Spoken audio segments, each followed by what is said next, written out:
예, 우리 다 자리에서 일어서시겠습니다.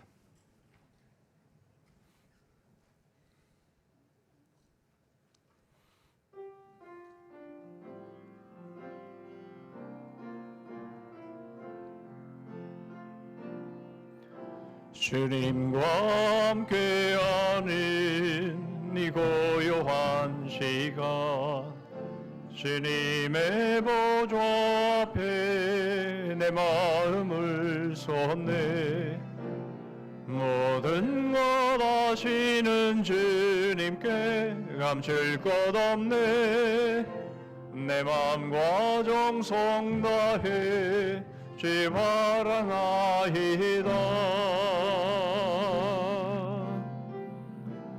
온 마음 다해.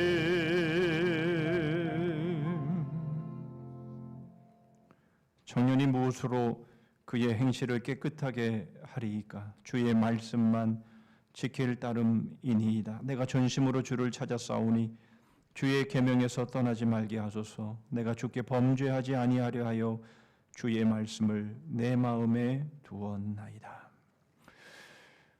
하나님 아버지, 우중 가운데도 저희들에게 복된 주일 허락하여 주시고 하나님의 거룩한 존전에 올라와 하나님을 예배케 하시니 감사합니다. 저희의 행실을 깨끗게 할 수 있는 방법은 오직 주의 말씀만 지키는 데 있음을 믿사오니 전심으로 주를 찾아 주님께 찾아 나와 하나님 앞에 예배하는 귀한 심령들마다 하나님의 은혜로 충만하게 채워주셔서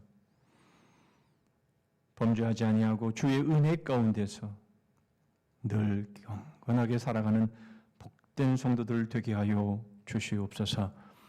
전심으로 주를 찾사오니 저희들을 만나주시고 저희들의 예배를 흠양하여 주옵시고 홀로 영광 거두어 주시옵소서. 예수 그리스도의 이름으로 기도하옵나이다.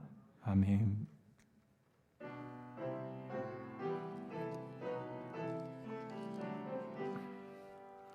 다 찬양하여라 전능왕 창조의 주께 내 혼아 주 찬양 평강과 귀원의 주님 성도들아 주 앞에 이제 나와 즐겁게 찬양하여라. 다 찬양하여라. 놀라신 만유의 주께 포근한 날개 밑을 품어주시는 주님 성도들아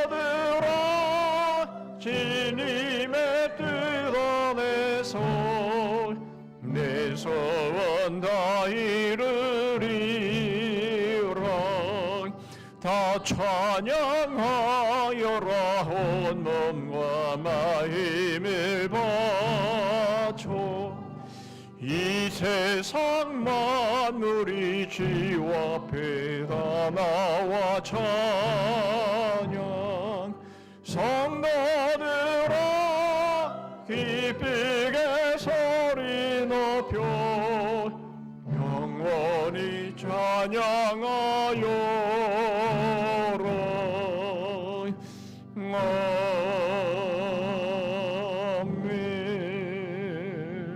아멘. 교동문 27번 시편 51편을 교독하십니다. 하나님이여 주의 인자를 따라 내게 은혜를 베푸시며 나의 죄악을 맑게 씻으시며 나의 죄를 깨끗이 제하소서.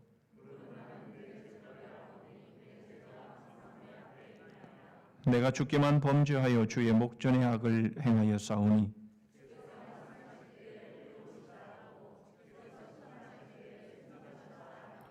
내가 죄악 중에서 출생하였으며 우슬초로 나를 정결하게 하소서. 내가 정하리이다. 하나님이여, 내 속에 정한 마음을 창조하시고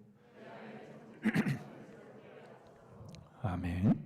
전능하사 천지를 만드신 하나님 아버지를 내가 믿사오며 그 외아들 우리 주 예수 그리스도를 믿사오니 이는 성령으로 잉태하사 동정녀 마리아에게 나시고 본디오 빌라도에게 고난을 받으사 십자가에 못 박혀 죽으시고 장사한 지 사흘 만에 죽은 자 가운데서 다시 살아나시며 하늘에 오르사 전능하신 하나님 우편에 앉아 계시다가 저리로서 산자와 죽은 자를 심판으로 오시리라.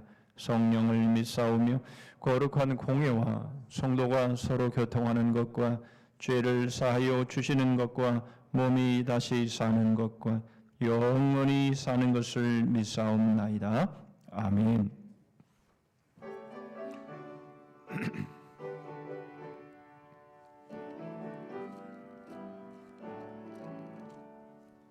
예수를 나의 구주 삼고 성령과 비로소 거듭나니 이 세상에서 내 영혼이 하늘의 영광 누리도다.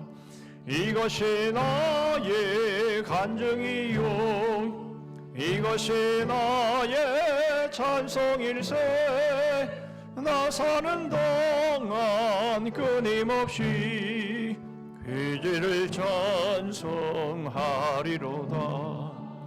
온전히 주께 맡긴 내 영 사랑의 음성을 듣는 중에 천사들 왕래하는 것과 하늘의 영광 보리로다. 이것이 나의 간증이요 이것이 나의 찬송일세. 나 사는 동안 끊임없이 그지를 찬송하리로다. 지안의 기쁨 누림으로 마음의 풍랑이 잔잔하니 세상과 나는 간 곳 없고 구속한 주만 보이도다. 이것이 나의 간증이요 이것이 나의 찬송일세. 나 사는 동안 끊임없이 그지를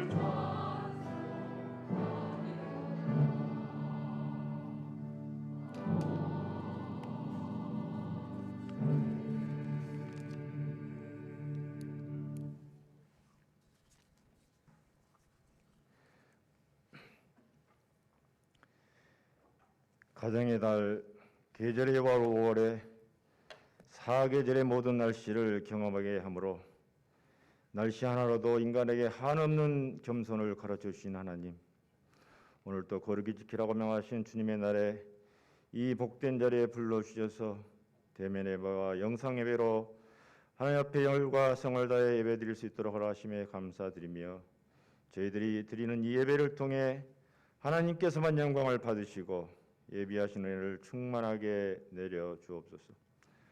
코로나19라는 전 세계적 감염병이 이 땅에 창궐한 지 벌써 1년 5개월이 지나가는 이 시점에서 보면 하루하루의 우리의 삶이, 우리 교회의 전반적인 운영이 하나님의 긍휼하심과 자비하심 속에 큰 어려움 없이 지내왔음에도 불구하고 감사와 찬양보다는 경제적, 사회적 어려움과 불편함으로 불평이 가득한 세월 보냈음을 회개합니다. 주 예수 그리스도를 믿어 구원받고 거듭난 성도인 저희들, 세상살이에 시달리며 온갖 짐에 짓눌려 마음과 생각이 이생의 염려에 사로잡히게 되면서 성령의 열매와 전도 열매를 맺지 못한 지난 한 주간의 삶을 이 시간 주님께 고백하며 저희의 모든 짐을 주님께 맡겨드리기를 원하오니 우리를 더 깊은 말씀과 기도 속으로 인도하사 세상에 더 지친 우리의 마음을 오르만지시며 새 힘을 북돋아 주옵소서.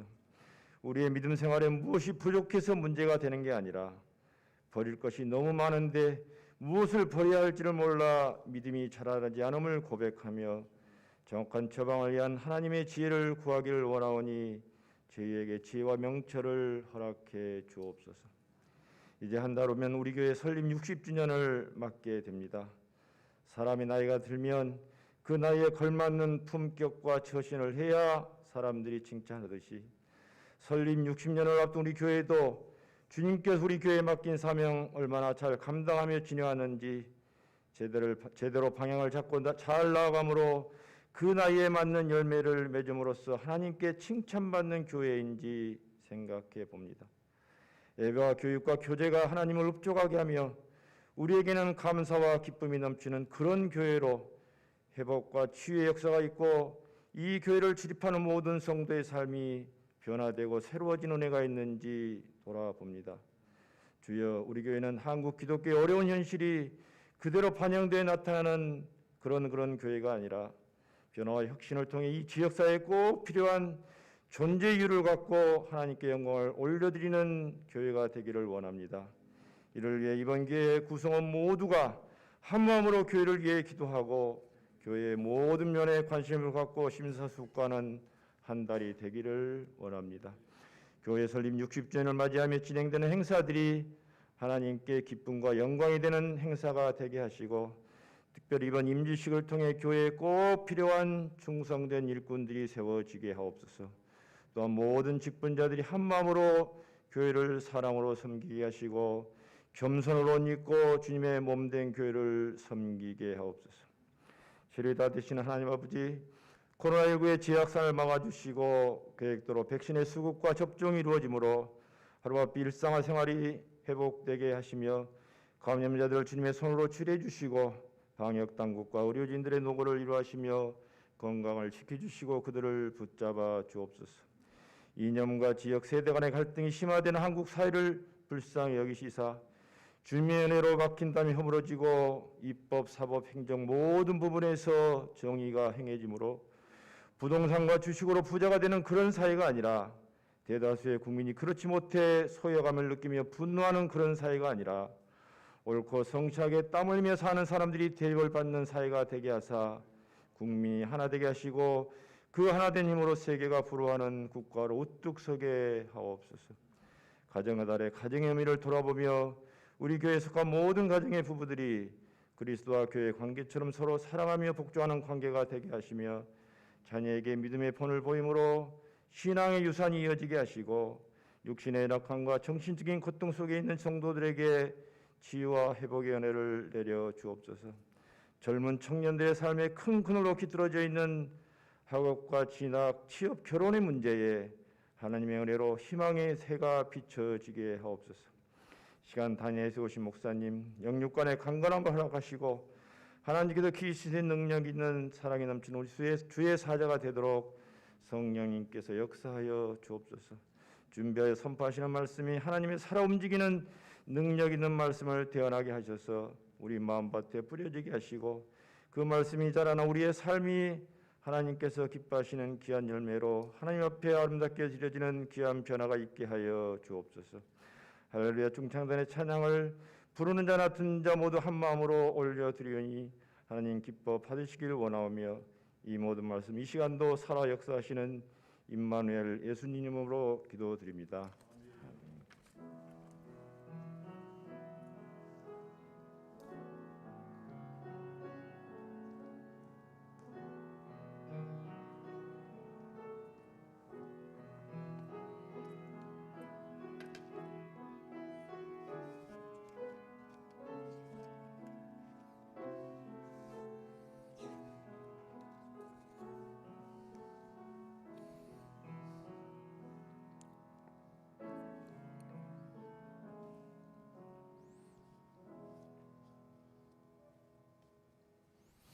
이 시간 우리에게 주시는 하나님의 말씀은 구약 성경 잠언 8장입니다. 잠언 8장 22절 말씀부터 마지막 절 36절 말씀까지입니다. 제가 가진 구약 성경 919쪽에 있습니다. 잠언 8장 22절 말씀부터 마지막 절까지 제가 봉독하겠습니다. 여호와께서 그 조화의 시작 곧 태초에 일하시기 전에 나를 가지셨으며 만세전부터 태초부터 땅이 생기기 전부터 내가 세움을 받았나니 아직 바다가 생기지 아니하였고 큰 샘들이 있기 전에 내가 이미 났으며 산이 세워지기 전에 언덕이 생기기 전에 내가 이미 났으니 하나님이 아직 땅도 들도 세상 진토의 근원도 짓지 아니하셨을 때라. 그가 하늘을 지으시며 궁창을 해면에 두르실 때에 내가 거기 있었고 그가 위로 구름 하늘을 견고하게 하시며 바다의 샘들을 힘있게 하시며 바다의 한계를 정하여 물이 명령을 거스르지 못하게 하시며 또 땅의 기초를 정하실 때에 내가 그 곁에 있어서 창조자가 되어 날마다 그의 기뻐하신 바가 되었으며 항상 그 앞에서 즐거워하였으며 사람이 거처할 땅에서 즐거워하며 인자들을 기뻐하였느니라. 아들들아 이제 내게 들으라. 내 도를 지키는 자가 복이 있느니라. 훈계를 들어서 지혜를 얻으라. 그것을 버리지 말라. 누구든지 내게 들으며 날마다 내 문 곁에서 기다리며 문설주 옆에서 기다리는 자는 복이 있나니 대저 나를 얻는 자는 생명을 얻고 여호와께 은총을 얻을 것임이니라. 그러나 나를 잃는 자는 자기의 영혼을 해하는 자라. 나를 미워하는 자는 사망을 사랑하느니라. 아멘.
아멘.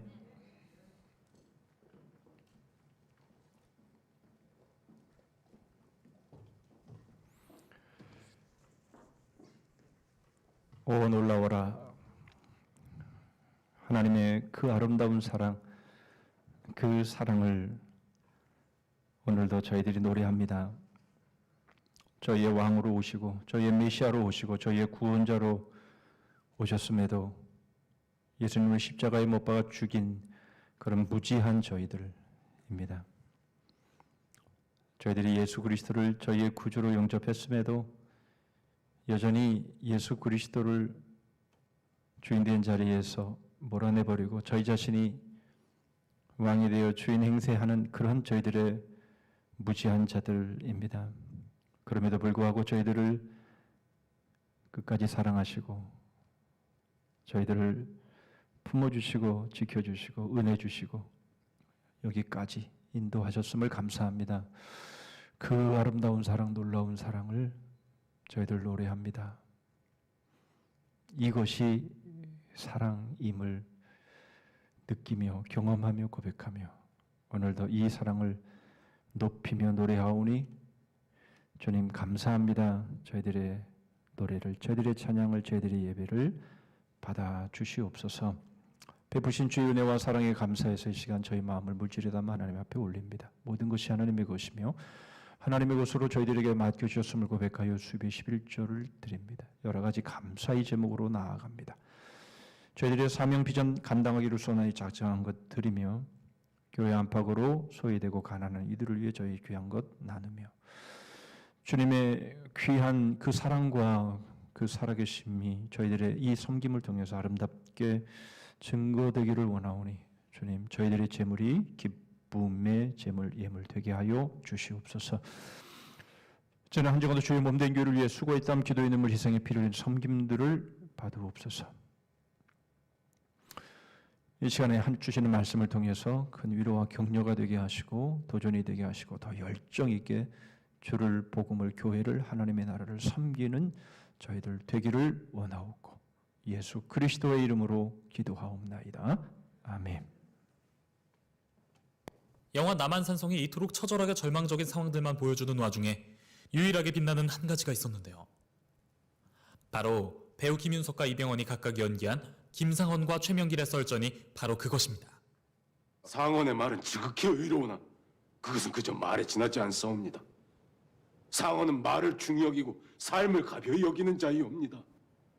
신은 차라리 가벼운 죽음으로 죽음보다 더 무거운 삶을 지탱하려 하옵니다. 죽음은 가볍지 않사옵니다, 전하. 오랑캐의 발밑을 기어서라도 제 나라 백성이 살아서 걸어갈 길을 열어줄 수 있는 자만이 비로소 신하와 백성이 마음으로 따를 수 있는 임금이옵니다. 만백성과 함께 죽음을 각오하지 마시옵소서. 한 나라의 군왕이 오랑캐에 맞서 떳떳한 죽음을 맞을지언정 어찌 만백성이 보는 앞에서 치욕스러운 삶을 구걸하려 하시옵니까? 최명길은 삶이 있고 나서야 의로움이 있다고 말합니다. 김상헌은 의로움이 없는 삶은 죽음보다 못하다고 말하죠. 최명길은 오랑캐에게 머리를 조아리는 한이 있더라도 백성들의 목숨을 지켜내는 것이 임금이라고 말합니다. 김상헌은 백성들 앞에서 치욕스러운 삶을 구걸하는 대신 떳떳한 죽음을 맞는 게 임금이라고 말하죠. 이 영화를 본 관객들 중 김상헌이 맞다 또는 최명길이 맞다고 단호하게 말할 수 있는 사람은 아마 한 명도 없을 겁니다. 오히려 선택장애를 겪는 인조의 처지를 동조하게 되겠죠. 그 이유는 이 썰전이 옳음과 옳음의 대결이기 때문입니다. 둘 중 누구도 틀린 말을 하지 않았습니다. 단지 이 나라를 살리고자 하는데 어떤 방향이 더 옳은지 자신의 소신을 이야기할 뿐이었으니까요. 남한산성을 보신 분들은 이 대목이 무슨 대목인지 충분히 더 잘 이해하실 것이고요. 못 보신 분들도 무슨 내용이다라는 것들은 다 아실 수 있을 거라 생각합니다. 옳고 그름의 문제라면 그것은 결정하기는 그렇게 어렵지 않죠. 비록 그것에 대한 책임은 못 질지언정 어쨌든 옳고 그름 중에서 둘 중에 하나를 결정하는 것은 무엇이 옳다라는 것은 그렇게 어려운 일이 아닙니다. 그런데 옳음과 옳음의 충돌일 때에는 과연 무엇이 옳은 것인가, 무엇을 결정해야 될 것인가는 참 힘들고 어려운 문제임에 틀림이 없습니다. 사람들은 우리의 신앙을, 우리의 그리스도교 신앙을 독선적이다 이렇게 말을 합니다. 바로 우리의 신앙이 옳고 예수 그리스도만이 구원이다 이렇게 우리가 말하기 때문입니다. 사실 우리는 종교다원주의, 포스트 모더니즘의 시대 속에 그 흐름 속에 우리가 살아가고 있습니다. 이 시대의 가장 중요한 주제는 절대 진리는 없다라는 것이죠. 절대 진리를 주장하면 안 된다라는 겁니다. 뿐만 아니라 소수의 인격이라 할지라도 그 인격을 인정하고 존중해 줘야 된다. 그것이 바로 이 시대의 주장이죠. 결국 다른 모든 종교에도 구원이 있고 거기에도 진리가 있다. 이렇게 말하는 것입니다. 모든 종교 거기도 옳다라는 것이죠. 결국 옳음과 옳음의 충돌인 것이죠. 또 소수자의 인격, 성소수자의 인격, 다시 말해서 동성애자들을 포함해서 삶이 특이하게 사회에서 소외되고 있는 자들, 그들을 인정해 줘야 되고 그들의 원함을 들어줘야 된다라고 말합니다. 심지어 소수이지만 목회자들 또 교회들도 이런 주장을 하죠. 소수자의 인격 또한 옳음으로 보아야 된다라는 것입니다. 어떻게 보면 이것이 넓은 마음을 가진 사람처럼 보입니다. 내 것만이 옳아 라고 말하는 것은 마치 미성숙한 모습이고 좁아 터진 그런 사람의 마음처럼 보입니다. 그렇다면 우리가 믿는 신앙, 예수 그리스도만이 구원이시며 그분만이 옳다라고 말하는 것은 정말 좁은 마음이고 미성숙한 모습인 것일까? 오늘 우리는 이 부분을 생각해 보고자 합니다. 오늘 본문은 본격적으로 지혜가 무엇인지를 말씀하고 있는데요. 이것은 바로 이전 8장 1절부터 시작해서 지혜가 얼마나 귀한 것인가를 설명하면서 시작을 하고 있습니다. 다 읽어볼 수는 없고 대표적으로 잠언 8장 11절의 말씀을 보면 대저 지혜는 진주보다 나음으로 원하는 모든 것을 이에 비교할 수 없음이니라. 지혜가 얼마나 귀한가를 말해주고 있죠. 그러면서 잠언 8장 18절에 보면 지혜를 얻으면 모든 것을 얻는 것이다 라고 말하죠. 부귀가 내게 있고 장구한 재물과 공의도 그러하니라. 쉽고 간단하게 표현하라면 지혜는 제일이다. 바로 지혜는 유일무이하다. 이 말씀을 하고 있는 겁니다.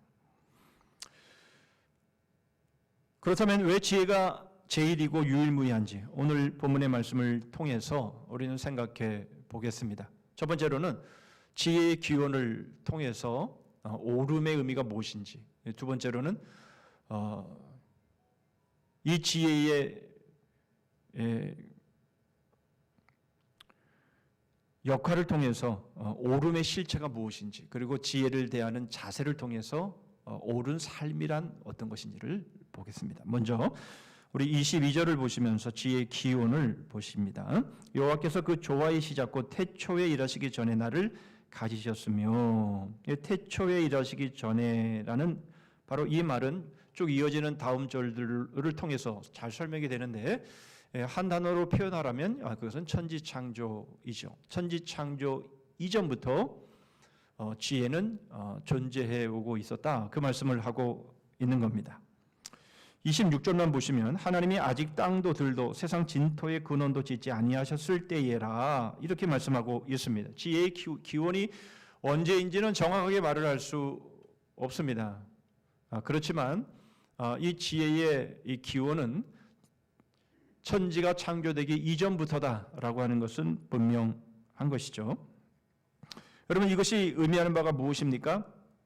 지혜는 천지 창조 이후의 일들을 통해서 평가될 수 있는 것이 아니다라는 것이죠. 우리가 동영상을 통해서 본 것처럼 상황이 일어난 이후에 무엇이 옳은가를 판단하는 것은 참 어렵습니다. 그러나 지혜는 상황이 일어나기 전부터 존재했고 그러하기에 무엇이 옳은가는 결코 불분명하지 않다라는 것입니다. 지혜가 옳다라는 것이죠.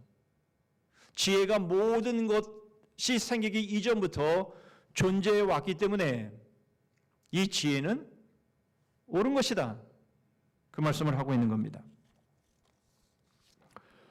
그것만이 아닙니다. 천지 창조는 바로 지혜로 이루어졌다라는 것을 27절에 말씀을 하고 있습니다. 그가 하늘을 지으시며 궁창을 해면에 두르실 때에 내가 거기 있었고 이렇게 말씀하죠. 29절과 30절 전반부까지만 보면 바다의 한계를 정하여 물이 명령을 거스르지 못하게 하시며 또 땅의 기초를 정하실 때에 내가 그 곁에 있어서 창조자가 되어 이렇게 말씀합니다. 천지 창조 이전에도 지혜는 존재했고 그리고 천지 창조 때에도 이 지혜가 존재했는데 바로 지혜로 천지 창조가 이루어졌다. 그렇게 말씀하고 있습니다. 지혜가 창조자가 되어 이렇게 말씀을 하고 있는 것이죠. 우리가 살아가는 우주를 포함해서 이 지구 안에 살아가는 그 모든 삶에는 바로 지혜가 있다라는 겁니다. 그러니까 지혜로 천지가 창조되었기 때문에 이 천지 창조의 이 모든 우주 안에는 지혜가 있는데 그 지혜가 바로 질서다. 이렇게 말씀하고 있는 것이죠. 그 말씀이 29절 그 전반부에 보면 그걸 한계라 이렇게 표현을 하고 있는 것이죠. 바다의 한계를 정하여 이렇게 말씀하고 있는 겁니다. 무질서했던 상황 가운데서 지혜로 천지 창조가 이루어짐으로 인해서 질서가 잡혔고 그 질서는 바다의 한계를 정해놓고 그 바다의 물이 넘어오지 못하도록 그 명령을 받들도록 그렇게 하나님이 천지를 창조하셨다라는 것이죠. 이것은 바다의 한계만 말씀하고 있는 것이 아니라 이 우주 안에 이 지구 안에 존재하는 모든 것들은 바로 한계가 있다라는 것을 분명하게 말씀하고 있는 것이죠. 이게 바로 질서다라는 겁니다. 여러분 우리는 애굽의 10대 재앙을 통해서 우리가 본 것처럼 있어야 할 것이 그 한계를 넘어서 버리면 그것이 재앙이 되는 것이고 바로 그것이 결국은 불행을 몰고 온다라는 것을 고통을 몰고 온다라는 것을 우리는 보았습니다. 여러분 지금 우리가 겪고 있는 이 코로나 팬데믹의 상황도 그렇다라는 것을 우리가 살펴보았죠. 바이러스가 한계를 넘어온 겁니다. 넘어오지 말아야 되는데 넘어온 것입니다. 질서가 깨진 거죠. 무질서가 되어버린 겁니다. 결국 그 결과는 바로 우리들이 고통으로 또 이러한 불편함으로 여러분 우리가 살아가고 있는 것을 우리가 경험하고 있는 것이죠. 다시 말하면 지혜는 질서이며 한계임을 의미하고 있는 겁니다. 사실 우리에게 들려오는 사건과 사고의 소식들을 면밀하게 보시면 모두 한계를 넘어 질서가 깨뜨려짐을 통해서 일어나는 일들이라는 것을 우리는 알 수가 있습니다. 지혜를 따르지 않았기 때문에 일어나는 일들, 우리는 그것들을 일명 죄라고 말하는 것이죠. 아담이 저지른 원죄를 살펴보면 이것을 우리는 더 잘 알 수 있습니다. 하나님은 아담에게 질서, 즉 한계를 세우셨죠. 창세기 2장 16절로 17절입니다. 여호와 하나님이 그 사람에게 명하여 이르시되 동산 각종 나무 위의 열매는 네가 임으로 먹되 선악을 알게 하는 나무의 열매는 먹지 말라. 네가 먹는 날에는 반드시 죽으리라 하시니라. 이것은 하나님의 명령이지만 이것은 하나님이 세우신 질서이며 아담의 한계인 것이죠. 그런데 아담과 하와는 이 질서를 깨뜨렸고 이것을 사단이 조장한 것입니다. 이런 일은 지금도 계속해서 일어나고 있습니다. 이것의 결과는 불행인 것이죠.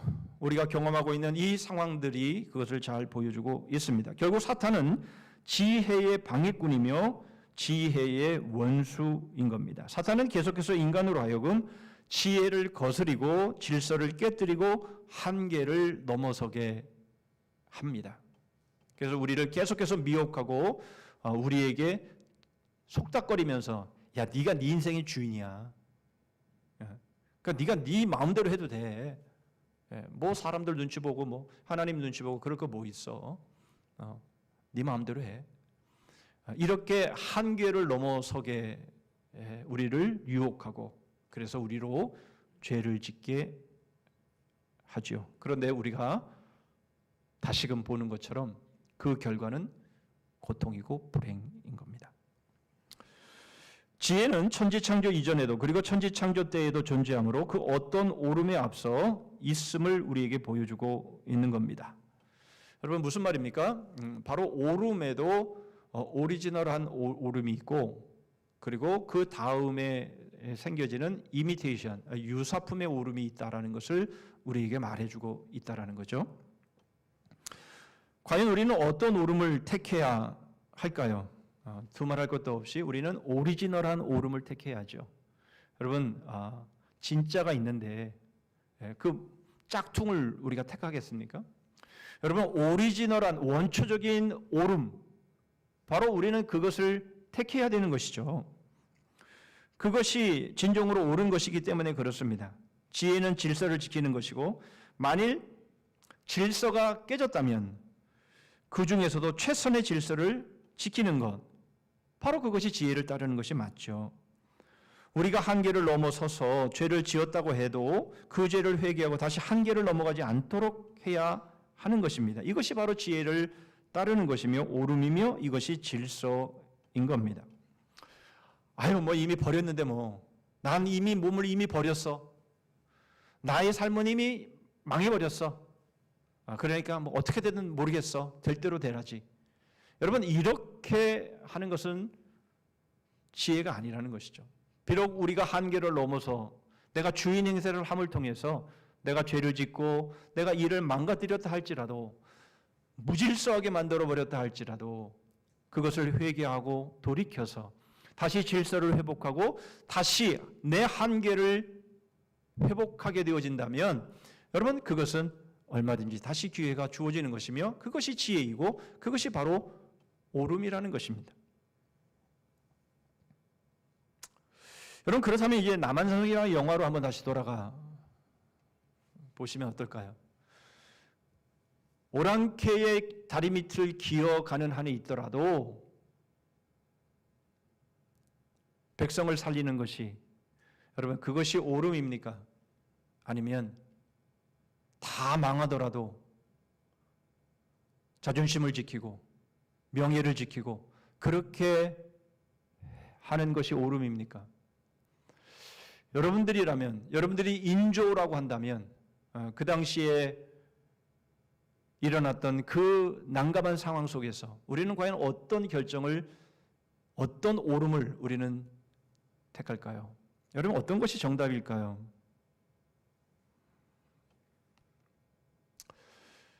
여러분 답은 둘 다일 수 있습니다. 오랑캐 다리 밑을 기어서라도 그 상황을 모면하고 백성을 살리는 것 그것이 결정일 수도 있죠. 아니면 아니야 몽땅 우리가 다 죽고 전멸한다 할지라도 그냥 우리 역사가 여기서 끝난다 할지라도 그냥 우리의 자존심을 지키는 것이 그게 옳아. 그렇게 결정을 내릴 수도 있는 것일 겁니다. 중요한 것은 이거죠. 과연 우리는 질서를 지키는 결정을 했느냐. 과연 우리는 우리의 한계를 알고 우리의 한계를 분명히 다시 회복하는 그런 결정을 내렸느냐. 여러분 그것이 중요하다라는 겁니다.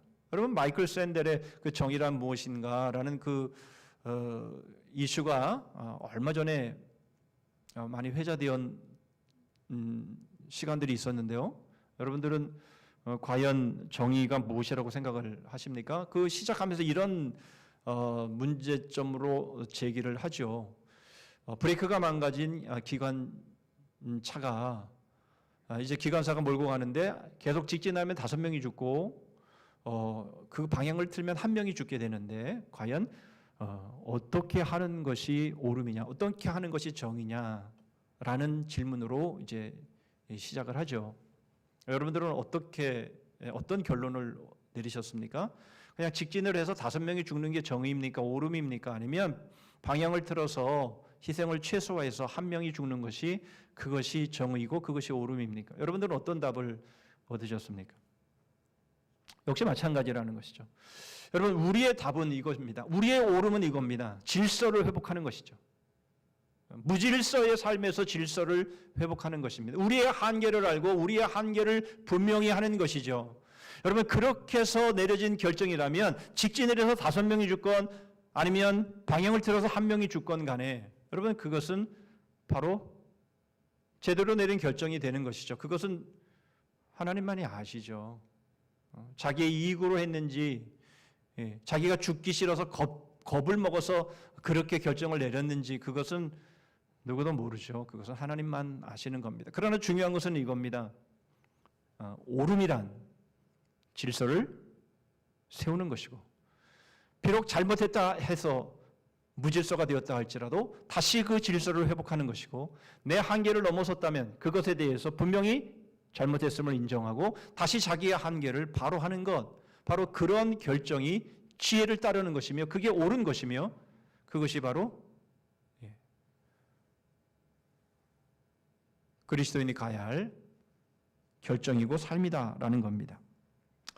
중요한 것은 오름은 지혜를 따르는 것인데, 왜냐하면 지혜가 원초적인 오름이기 때문에 그런 겁니다. 그렇다면 한 걸음 더 들어가서 지혜가 구체적으로 무엇이냐라는 겁니다. 오름의 실체를 35절을 통해서 보시죠. 대저 나를 얻는 자는 생명을 얻고 여호와께 은총을 얻을 것임이니라.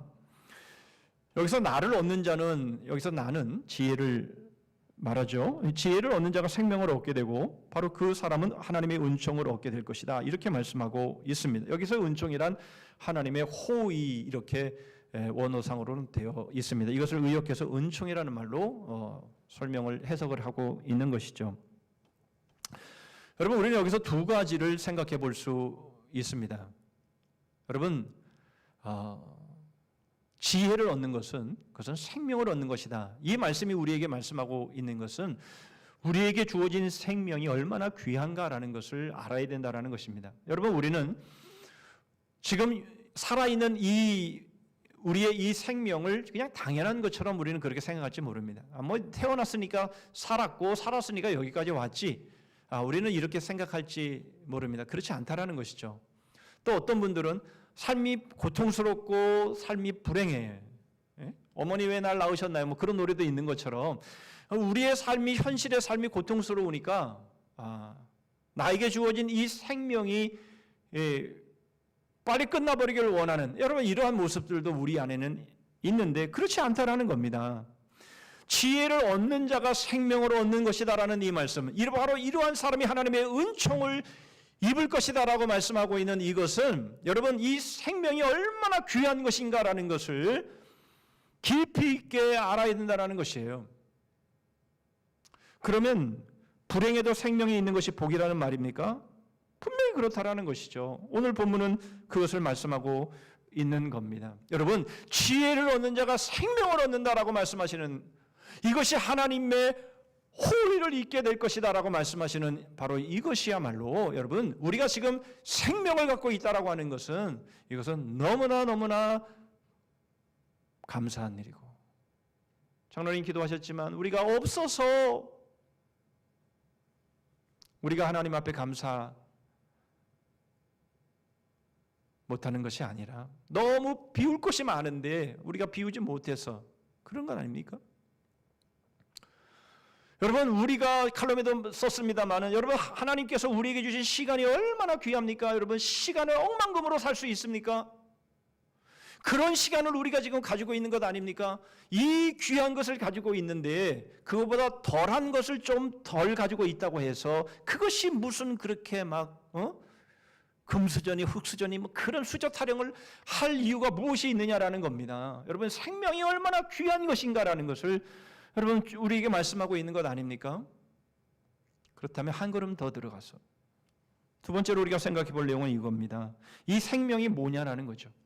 여러분, 이 생명, 바로 이 생명은 살아있는 것 아닙니까? 여러분, 이 살아있는 것은요, 이게 계속 살아있어야 되는 것 아니겠습니까? 다시 말하면 이 생명은 영생을 말합니다. 여러분, 그런데 우리에게는 죽음의 문제가 있는 것이죠. 결국 생명은 죽음의 문제가 해결될 때 진정한 생명이 될 수가 있는 겁니다. 결국 여기서 말하는 생명은 영원한 생명인 것이며 바로 이 영원한 생명이 여호와의 은총으로 주어지는 것이다라는 것을 우리에게 말해주고 싶어하는 겁니다. 여러분, 이것을 설명하는 것은 어렵지 않습니다. 왜냐하면 우리는 이미 구원을 받은 하나님의 은혜, 하나님의 은총을 받은 사람들이기 때문에 그런 것이죠. 로마서 3장 23절 24절입니다. 모든 사람이 죄를 범하였음에 하나님의 영광에 이르지 못하더니 그리스도 예수 안에 있는 성령으로 말미암아 하나님의 은혜로 값없이 의롭다 하심을 얻은 자 되었느니라.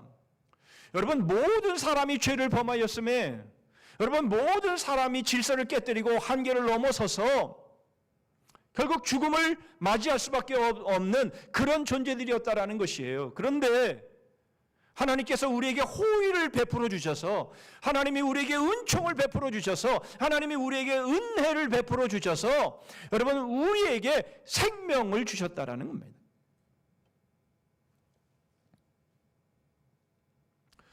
여러분, 우리는 어리석게도 지혜를 버린 사람들이에요. 한계를 넘어버린 사람들입니다.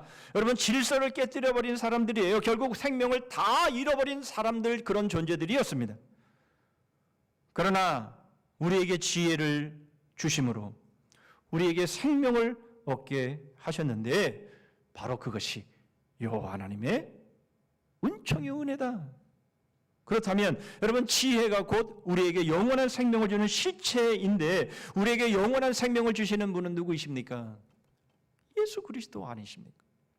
결국 여러분, 이 지혜, 영원한 생명을 주시는 지혜, 바로 이 지혜가 예수 그리스도이며 바로 이 예수 그리스도로 인해서 우리는 영원한 생명을 얻게 되었고, 여러분, 이것이 바로 하나님의 호의인 것이며 이것이 바로 오름이다 말씀하고 있는 겁니다. 그러므로 여러분, 오름의 실체는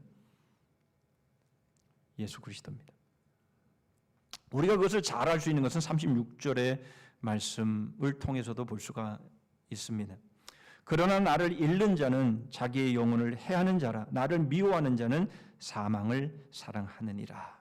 여러분, 여기서 나는 물론 지혜죠. 지혜를 잃는 자는, 여기서 잃는다라고 하는 이 히브리 원어는 죄를 짓다, 이 죄에 대한 단어입니다. 빗나갔다, 그런 말입니다. 여러분, 지혜를 잃어버리는 자, 다시 말하면 지혜에 빗나가버린 사람은 죄를 짓는 자인데 그 사람의 모습이 어떤지 그 다음 말씀을 보면 나를 미워하는 자는 이게 뭡니까?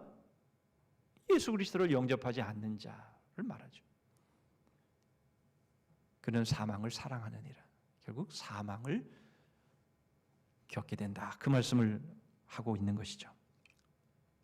여러분, 이 땅에는 수없이 많은 종교가 있고 그들이 믿는 신이 있고 그들이 떠받들고 있는 우상이 있습니다. 그렇다면 그것들이 믿는 이들에게 영원한 생명을 줄 수 있는지를 확인해 봐야 합니다. 그렇다면 참신이라면 영원한 생명을 주는 자가 참신인가? 오늘 본문은 분명히 그렇다라고 말씀하고 있는 것이죠. 여러분, 오늘 본문만 그렇게 말씀하고 있는 것이 아니라 여러분, 우리의 인생을 생각해 보면 여러분, 우리는 이 문제를 해결할 수 있습니다. 전도서 2장 21절에 전도서의 저자인 솔로몬이 이런 말을 합니다. 어떤 사람은 그 지혜와 지식과 재주를 다하여 수고하여서도 그가 얻은 것을 수고하지 아니한 자에게 그의 몫으로 넘겨주리니 이것도 헛된 것이며 큰 악이로다, 이렇게 말합니다. 여러분, 전도서의 주제를 잘 아시죠? 헛되고 헛되니, 헛되고 헛되며 헛되고 헛되니 모든 것이 헛되도다, 이것이 전도서의 중요한 주제 아닙니까? 여러분, 우리의 인생이 헛되다라는 것이에요. 이 헛된 인생을 아는 것이 또한 지혜다라고 우리에게 말해주고 있는 겁니다. 그런데 여러분, 그 중에 대표적인 모습 하나가 이겁니다. 자신의 지혜와 지식과 재주로 수고하여 얻은 것인데, 근데 그것이 수고도 하지 않은 사람에게 그게 돌아가 버린다라는 겁니다. 여러분, 이게 헛된 것이 아니면 뭐가 헛된 것이냐? 이건 큰 악이다. 그렇게 이 솔로몬이 지금 노래하고 있는 겁니다. 그렇지 않습니까? 최선을 다해서 이루었습니다. 그런데 그것이 수고도 아니한 사람에게 그것이 몫으로 넘어가는 것. 여러분, 그게 우리가 살아가는 인생 아닙니까? 여러분, 우리가 그런 인생을 살아가고 있는 겁니다. 여러분, 지혜와 지식과 자기의 재주로 수고해서 얻은 것이면 그것이 영원히 우리 것이 되어야 되는 것 아닙니까?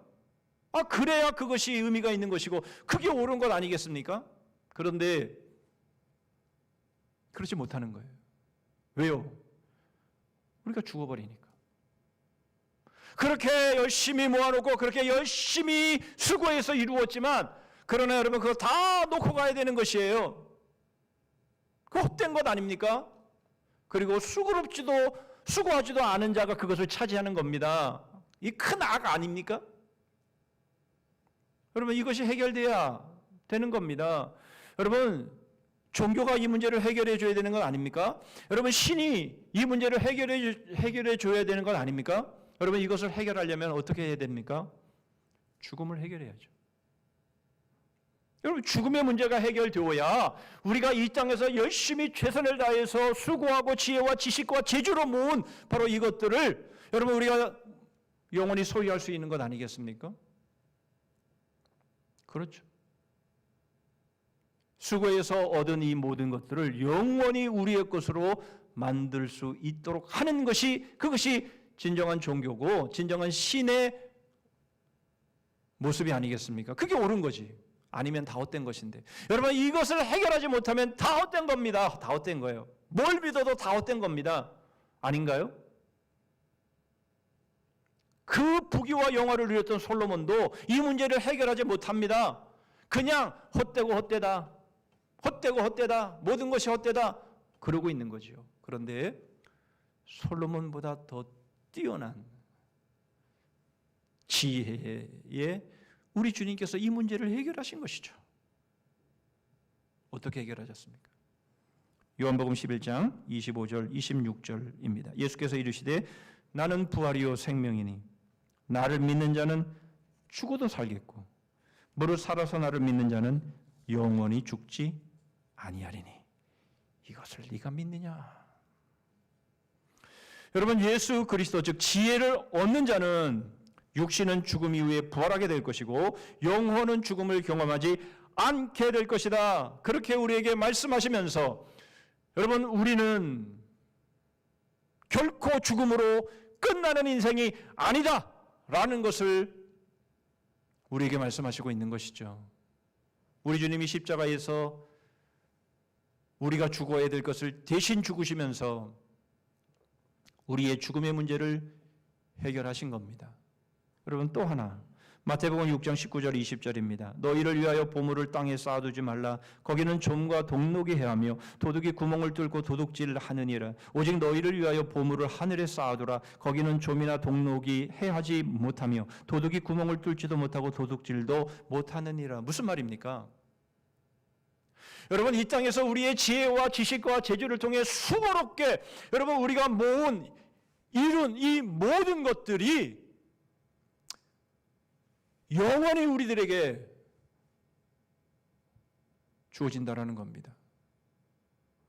여러분, 그것을 이 땅에 쌓아두지 아니하고 하늘에 쌓아두게 되면 바로 이것은 내가 수고해서 이룬 이 모든 것들이 헛되이 끝나버리는 것이 아니라 수고도 하지 아니한 자에게 그렇게 다 물려지는 것이 아니라 그것이 바로 죽음의 문제를 해결받은 우리들이 영원히 그 얻은 것들을 그대로 우리의 것으로 상급으로 이어갈 수 있다는 것입니다. 전도서 기자가 헛되며 큰 악이라고 했던 이 인생의 문제, 바로 이것이 지혜이신 예수 그리스도 안에서 해결되었음을 우리에게 말씀해 주고 있는 것이죠. 무엇이 오름입니까? 여러분, 바로 인생의 헛된, 바로 인생이 해결할 수 없는 이러한 문제들을 해결하신 진정한 지혜이신 원초적인 오름이 되신 예수 그리스도를 따르는 것이 독선입니까? 헛된 인생의 문제와 큰 악을 해결하시는 예수 그리스도만이 오름이라고 말하는 것이, 그것이 미성숙한 것이며 그것이 교만입니까? 이제 세 번째로 지혜에 대한 자세를 통해서 오름의 삶이 무엇인지를 32절로 34절의 말씀을 통해서 보십니다. 아들들아, 이제 내게 들으라. 내 도를 지키는 자가 복이 있느니라. 훈계를 들어서 지혜를 얻으라. 그것을 버리지 말라. 누구든지 내게 들으며 날마다 내 문 곁에서 기다리며 문설주 옆에서 기다리는 자는 복이 있나니. 여러분, 지혜를 듣고 지혜가 가르치는 도를 지키는 자가 복이 있다, 이렇게 말씀하는데, 여러분 여기서 한 가지 주목해야 될 것은 기다리라라는 겁니다. 날마다 내 문 곁에서 기다리며 문설주 옆에서 기다리라. 여기서 문은 뭡니까? 무엇을 기다리라는 것입니까? 예수님은 요한복음 10장 9절로 10절에서 문이 무엇인지를 말씀해 주십니다. 내가 문이니 누구든지 나로 말미암아 들어가면 구원을 받고 또는 들어가며 나오며 꼴을 얻으리라. 도둑이 오는 것은 도둑질하고 죽이고 멸망시키려는 것뿐이요 내가 온 것은 양으로 생명을 얻게 하고 더 풍성히 얻게 하려는 것이라. 여러분, 이 세상에는 오름을 주장하고 있는 많은 가르침들이 있습니다. 많은 철학들이 있고요, 많은 종교가 있고요, 많은 이즘 사상이 있습니다. 그러나 여러분, 그것들을 따라가면 생명을 다 잃어버리고 멸망을 당할 수밖에 없는데, 왜냐하면 그것들은 도둑이기 때문에 그렇다라고 주님이 말씀하시고 있는 겁니다. 여러분, 오직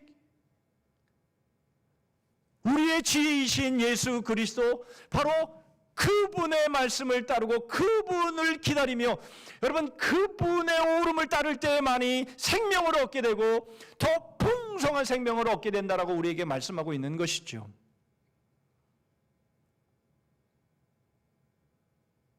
그런데 생명은 알겠는데 더 풍성한 생명은 어떤 것입니까?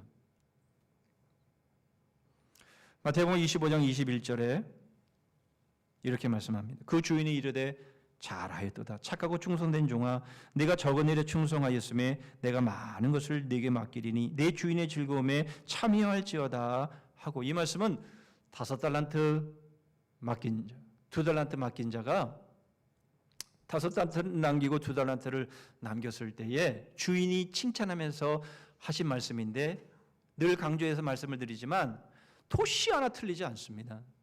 5달란트 맡은 자에게나 2달란트 맡은 자에게나 토시 하나 틀리지 않게 칭찬해 주시는데, 우리가 주목할 단어는 잘하였도다 이겁니다. 잘하였도다. 이게 뭡니까? 옳은 일을 행하였다라는 것이죠.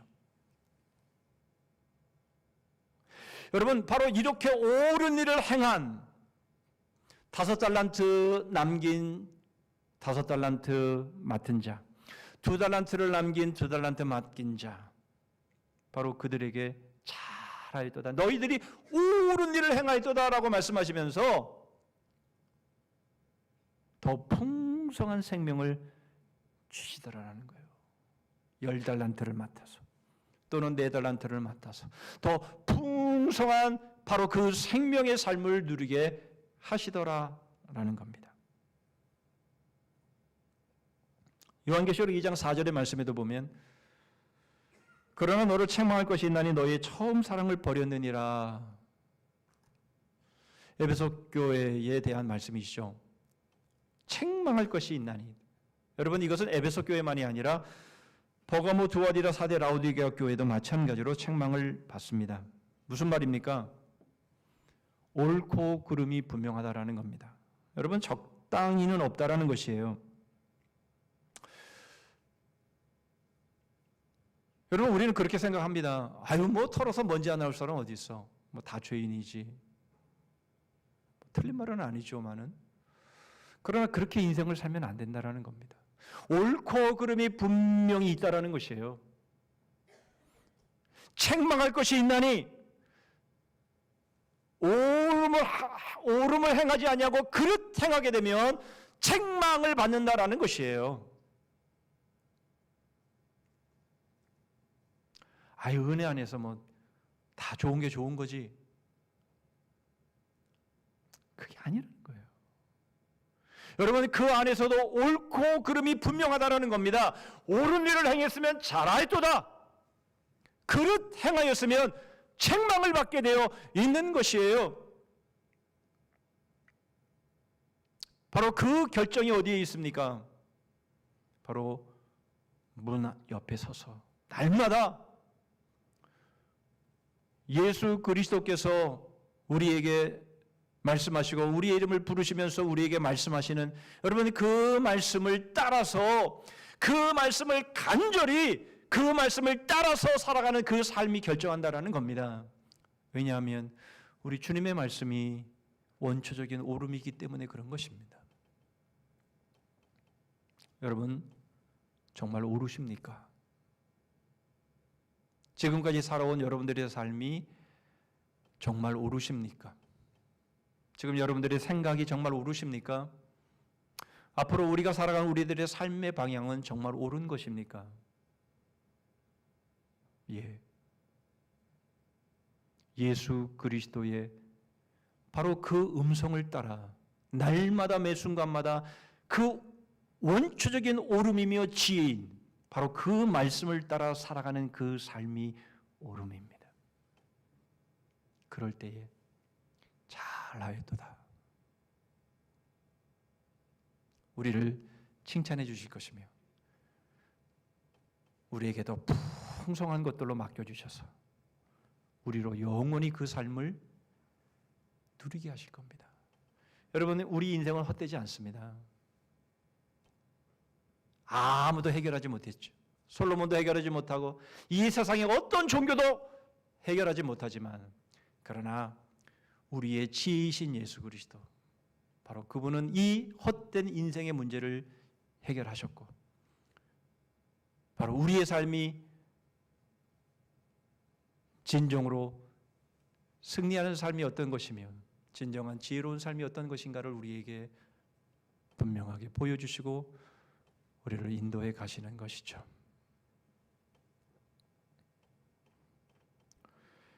여러분, 이러한 삶은 한번 살아볼 만한 가치가 있는 것 아니겠습니까? 여러분, 이 삶을 이후로 우리의 삶이 얼마나 남았는지 관계없이 여러분, 이러한 삶을 위해서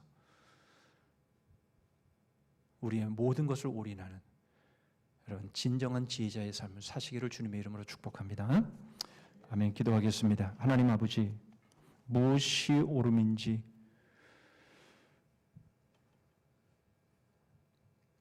저희들은 그 옳음의 실체를 잘 모르고 그저 세상이 가르쳐주는 것 또는 저희들이 생각하고 경험한 것, 그것이 옳음인 양 생각하며 살아왔던 저희들의 모습입니다.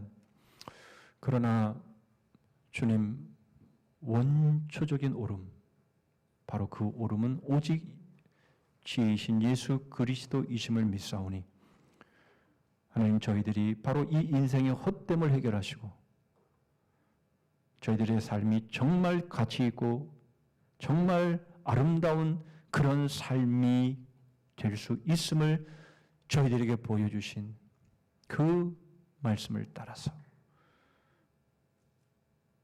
오직 주님이 저희에게 무엇을 말씀하시건 때로는 그것이 저희에게 고통이 되고 아픔이 될 수 있을지라도, 그러나 주님께서 하신 그 말씀이라면, 그 옳음이 하시는 말씀이라면 그 말씀대로 순종함으로 생명을 얻고 더 풍성한 생명을 얻는 바로 그 삶을 누리는 우리 성산의 모든 교우들 되게 하여 주시옵소서. 예수 그리스도의 이름으로 기도하옵나이다. 아멘.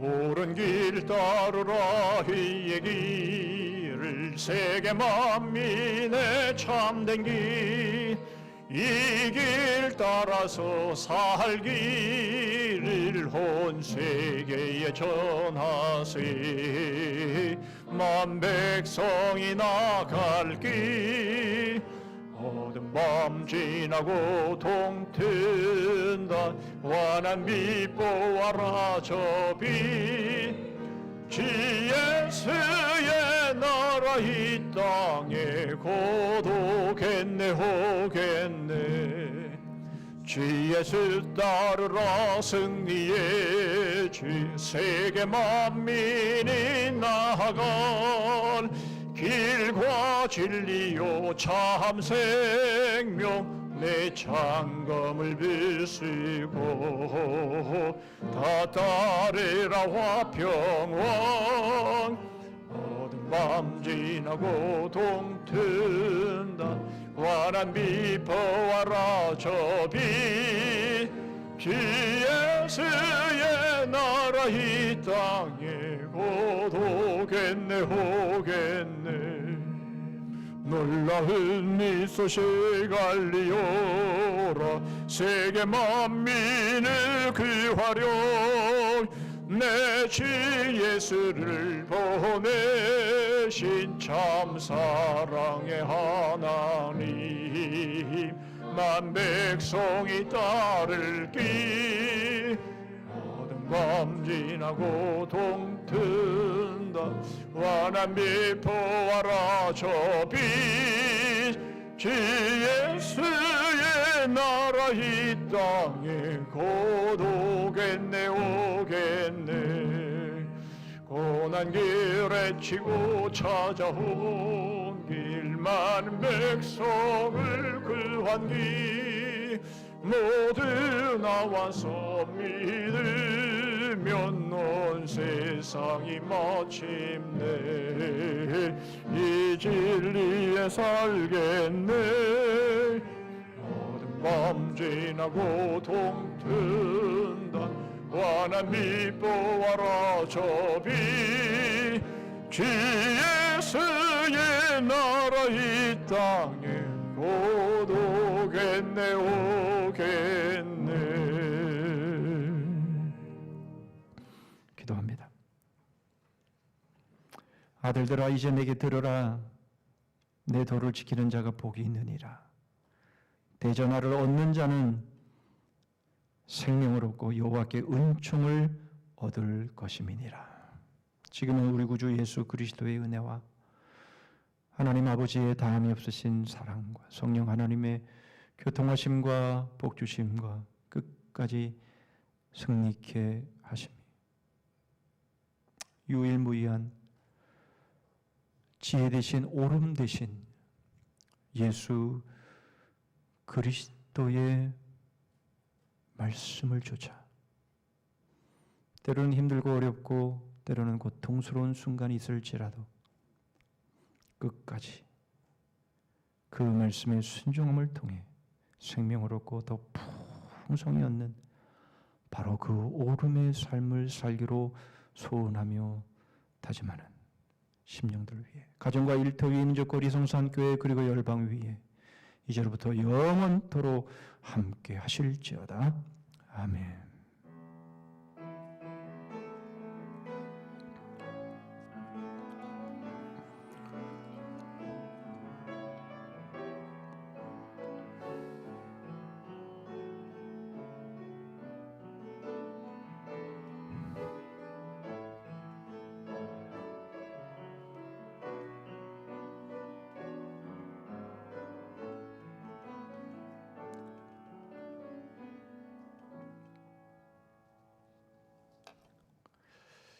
몇 가지 교회 소식 나누겠습니다. 미국에서는 이제 마스크를 벗기 시작했다라는 뉴스를 우리가 듣게 됩니다. 우리나라는 이제 추석 때나 이제 서서히 벗지 않을까 그렇게 전망을 하고 있는데요. 그러려면 여러분 그 백신 주사를 다 맞으셔야 됩니다. 그래서 요즘 연령별로 지금 신청해서 백신을 지금 백신 주사를 맞고 있는데요. 그 부작용 때문에 혹시 그거 맞고 죽으면 어떡하나. 그래서 겁을 먹고 이 신청 못하고 막 그러시는 분이 계신 것 같아요. 그러니까 빨리 맞으셔야 합니다. 그래서 본인의 그 차례가 오면 빨리 맞으셔서 전국적으로도 이제 집단 이 면역 체계가 이루어져야 하고 우리 교회도 그렇게 이루어져야 우리가 마스크를 빨리 벗을 수가 있습니다. 그래서 저는 6월 7일 날 이제 순서가 그렇게 돼 있어서 저는 6월 7일 날 맞게 되는데 여러분 어쨌든 신청 본인에게 주어진 그 연령대에 속기 신청하셔서 좀 맞으시기를 바라고요. 그래서 죽으면 되죠. 염려하지 마시고 죽으면 되니까 우리가 잘못해서 죽는 게 아니라 최선을 다해서 죽는데 그럼 하나님 부르신 거죠. 그러면 하나님 앞에 가면 되는 거 아닙니까? 그러니까 염려하지 말고 두려워하지 말고 떨지 말고 어떤 분은 전화를 주셨어요. 목사님 맞아야 됩니까? 맞지 말아야 됩니까? 제가 과감하게 맞으십시오. 그렇게 말씀을 드렸는데요. 여러분 차례가 오면 빨리 맞으시고 미루지 마시고 그렇게 하시면 좋겠습니다. 수양관에서 세탁물을 가져왔습니다. 각 전도회별로 지하 1층 엘리베이터 옆에서 세탁물을 가져가셔서 세탁하신 이후에 5층으로 가져다 주시면 감사하겠습니다. 이번 수요일은 휴일 관계로 우리 기도회는 없고요. 각 가정에서 모여주시고 또 교제하시고 또 친교를 나눠주시면 좋겠습니다. 그리고 오늘 우리 임시당회를 하게 되는데요. 지금까지는 우리가 이 단체 톡으로 저희들이 결정하고 했는데 도무지 이제 임직식을 앞두고는 그렇게 할 수가 없어서 그래서 조금 무리가 되더라도 빨리 모여서 결정하고 그렇게 하는 것이 좋겠다 싶어서 임시당회로 잠시 모입니다. 아무 일 없도록 또 잘 일이 결정돼서 이제 60주년에 우리 임직식이 은혜 가운데 잘 진행이 되고 또 사경에도 또 저희들 결정을 해야 되는데 그런 모든 결정이 잘 이루어질 수 있도록 기도해 주시면 감사하겠습니다. 우리 다 자리에서 일어서시겠습니다. 연구표 하십니다. 시작. 복음의 기쁨으로 웃음꽃을 피우자. 주 안에서 주제 찬송하겠습니다.